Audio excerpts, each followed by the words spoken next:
আচ্ছা, welcome back to my channel happy hearts of Guwahati. তো সবাই আশা করি ভালো আছো, আর আমিও মোটামুটি ভালো আছি।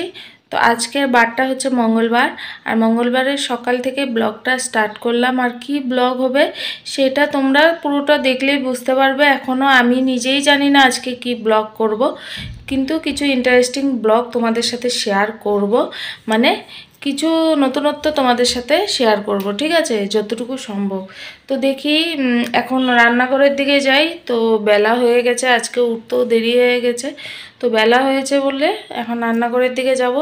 তো আগে বাবাইকে এখন খেতে দেব, কিছু দুধ আর কিছু দেব, আর তারপরে আমিও একটু চা করে খাবো। তারপরে আমি সকাল থেকে কাজটা স্টার্ট করব। তার জন্য তোমরা পুরো ভিডিওটা দেখতে থাকো, দেখার সাথে সাথে like, share, comment and subscribe করো। চলো আমার ব্লগটা দেখতে থাকো।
একটা কথা তোমাদের সাথে শেয়ার করা ছিল।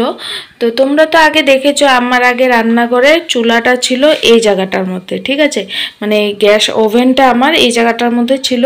তো এখানে জানলার এখানে চিমনিটা লাগানো ছিল, ঠিক আছে। তো এই দেখো এখানে চিমনি লাগানো ছিল আর চুলাটা এখানে ছিল। তো হঠাৎ করে আমার চুলাটা এখানে কেন চলে গেল আর চিমনিটা কেন এখানে এসে গেল, সেটা তোমাদেরকে রিজনটা বলছি, ঠিক আছে। তোমরা হয়তো ভিডিও দেখে ভাবছো যে হঠাৎ করে রান্নাঘরে এত চেঞ্জ কেন। তো কারণ হচ্ছে এই জায়গাতে নাকি এই জায়গার রান্না নাকি খেতে হয় না। তো যখন আমরা ঘর বানিয়েছিলাম তখন তো কেউ বলার ছিল না আমাদেরকে। তো কেউ আমাদেরকে হয়তো ফোনেই দেখেছে আমাদের রুমগুলো, কেউ তো আর সামনে থেকে দেখেনি। তো তখন আমাদেরকে বলার কেউ ছিল না যে এই জায়গাটাতে এই জায়গার রান্নাটা খেতে লাগে না আর কি। তো এটা হলো উল্টা সাইড, মানে এই সাইডে কিছু করে খেতে হয় না। তো এই জন্য যখন আমরা এটা জানতে পারলাম, তো তখন আমরা করতে চেয়েছিলাম, বাট আমি অতটা মানিনি। আমি বলেছি এই সমস্ত উল্টাপাল্টা কথা, এগুলো কিছু না, ভগবান যেখানে যেটা মানে ভগবানের ওপরে ছেড়ে দিয়েছি, যে কিছু না এগুলো এই সমস্ত। কিন্তু এখন মানে এই কথাটা বেশি যখন সবাই যে আসছে সে যখন এই কথাটা বলছে, তখন আমার একটা ডাউট লাগলো যে না, এটার মধ্যে কিছু একটা আছে। আর আমাদেরও অনেক বাধাবিঘ্ন আসছিল, যে মানে কয় না কিছু একটার জন্য অনেক কিছু হয়। তো অনেক কিছু বাধাবিঘ্ন আসলো, তার জন্য আমি ওকে একদিন বললাম চলো আমরা মানে গ্যাস ওভেনটা চেঞ্জ করে নিই। তো তখন আমরা গ্যাস ওভেনটা চেঞ্জ করে এখানে বসালাম, তোমরা দেখতে পাচ্ছ এখানে বসালাম। আর সেদিন সানডের দিন আমরা এই চিমনিটাও ওখান থেকে খুলে এনে এখানে লাগালাম, কেননা চিমনি ছাড়া তো আর রান্না করতে পারবো না। তো এই যে আমাদের চিমনিটা, তো চিমনি ছাড়া তো আর রান্না করতে পারবো না, তো তার জন্য এই চিমনিটা এখানে আনলাম। তো এখন এই যে রান্নাঘরের সেট আপ, এখানে ফ্রিজ, এখানে সব মশলাপাতি যা আছে, এখানে বেসিন, বাসন, তো এই হচ্ছে রান্নাঘরের সেট আপ, ঠিক আছে। তো এটুকুই তোমাদের বলার ছিল। তো চলো এখন এই যে আমার চা হয়ে গেছে, আমি চা কথা হচ্ছে। তো চলো দেখতে থাকো ভিডিওটা।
তো এখানে আমি পূজা দিলাম, তো পূজা করা হয়ে গেছে মোটামুটি।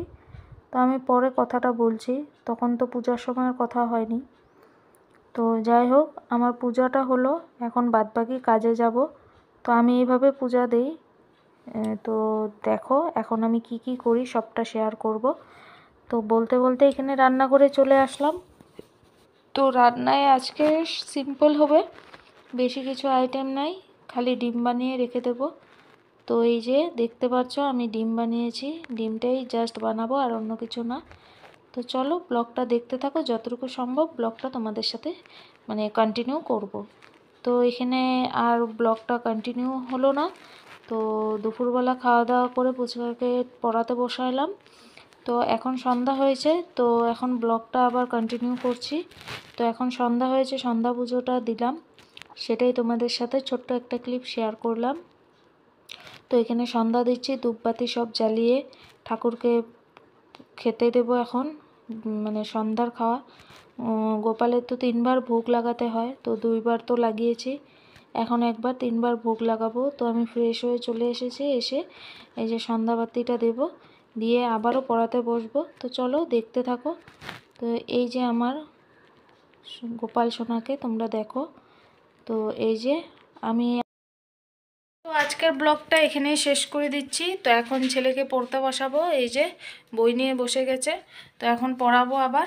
তো আজকের ব্লগটা এতটুকুই, ভালো লাগলে সবাই like share comments and subscribe করো আমার চ্যানেলটাকে। চলো আজকের জন্য সবাইকে টাটা।